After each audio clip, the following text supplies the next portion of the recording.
ഇന്ന് രാവിലെ സ്വർണ്ണവില പ്രഖ്യാപിക്കുമ്പോൾ അന്താരാഷ്ട്ര മാർക്കറ്റിൽ ഔൺസിന് $2034 പരിധിയിലായിരുന്ന സ്വർണ്ണവില ഇപ്പോൾ നേരിയ ഉയർച്ചയോടെ $2039 പരിധിയിൽ എത്തി നിൽക്കുന്നു. മാർക്കറ്റിന്റെ ഇപ്പോഴത്തെ അവസ്ഥയിൽ നാളെ സ്വർണ്ണവില പവന് 80 അല്ലെങ്കിൽ 120 രൂപയുടെ റേഞ്ചിൽ ഉയരാനുള്ള സാധ്യത നിലനിൽക്കുന്നു. എന്നാൽ മാർക്കറ്റിൽ മാറ്റങ്ങൾക്ക് ഇനിയും സമയം ബാക്കിയാണ് എന്നുകൂടി ഓർമ്മപ്പെടുത്തുകയാണ്. ഇപ്പോൾ തങ്കവില ഗ്രാമിന് 6300 രൂപയിലാണ് എത്തി നിൽക്കുന്നത്. എല്ലാ വ്യൂവേഴ്സിൽ നിന്നും ഒരു ലൈക്ക് പ്രതീക്ഷിച്ചുകൊണ്ട് ഇന്നാദ്യമായി വീഡിയോ കാണുന്നവർക്കായി ഇന്നത്തെ സ്വർണ്ണവില ഒന്നുകൂടി പറയുന്നു.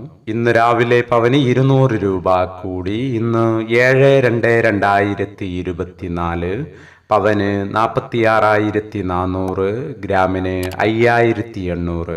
ഭിന്നിച്ചു നിൽക്കുന്ന KGSTA, സ്വർണ്ണഭവൻ എന്നിവ പ്രഖ്യാപിച്ച വില പവന് 46,200, ഗ്രാമിന് 5,775. ഈ വീഡിയോ നിങ്ങൾക്ക് ഉപകാരപ്രദമെങ്കിൽ വീഡിയോക്ക് താഴെ ലൈക്ക് ചെയ്യാൻ മറക്കരുത്. Thank you for watching.